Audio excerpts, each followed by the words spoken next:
దళితులకు పెద్దపీట వేస్తామని బీజేపీ చెప్పడం హాస్యాస్పదమని తెలంగాణ డిప్యూటీ సీఎం భట్టి విక్రమార్క అన్నారు. ఆనాడు ఆత్మగౌరవం దళితుల హక్కుల కోసం హెచ్సియు వర్సిటీలో పోరాటం చేస్తున్న రోహిత్ వేముల సహా దళిత విద్యార్థులను అడ్డుకుని వారి మరణానికి ఇప్పటి తెలంగాణ బీజేపీ రాష్ట్ర అధ్యక్షుడు రామచంద్రరావేనని భట్టి విక్రమార్క అన్నారు.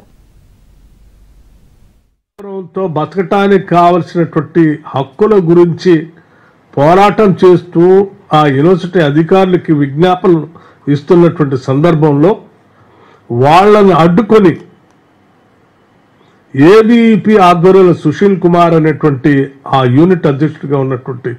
వ్యక్తి అడ్డుకొని కావాలని వీళ్ళని దేశద్రోహులుగా చిత్రీకరిస్తూ ఒక కంప్లైంట్ యూనివర్సిటీ అథారిటీస్ ఇవ్వటమే కాకుండా భారతీయ జనతా పార్టీకి సంబంధించిన నాయకత్వాన్ని కూడా అందించి వీళ్ల పైన కేసులు పెట్టి చర్యలు తీసుకునే విధంగా పైనుంచి అంటే హ్యూమన్ రిసోర్సెస్ మినిస్టర్ దగ్గర నుంచి కింది స్థాయి అక్కడ ఉన్నటువంటి స్థానిక ఎమ్మెల్సీ రామచంద్రరావు గారి ద్వారా ఒత్తిడి చేపించి చివరికి రోహిత్ వేములతో పాటు ఒక 4-5 స్టూడెంట్స్ని రస్టిగేట్ చేయటం వల్ల అతను వేరే మార్గం లేక తప్పనిసరి పరిస్థితిలో ఆత్మహత్య చేసుకున్నటువంటి పరిస్థితి మనందరికీ తెలిసినటువంటి విషయమే.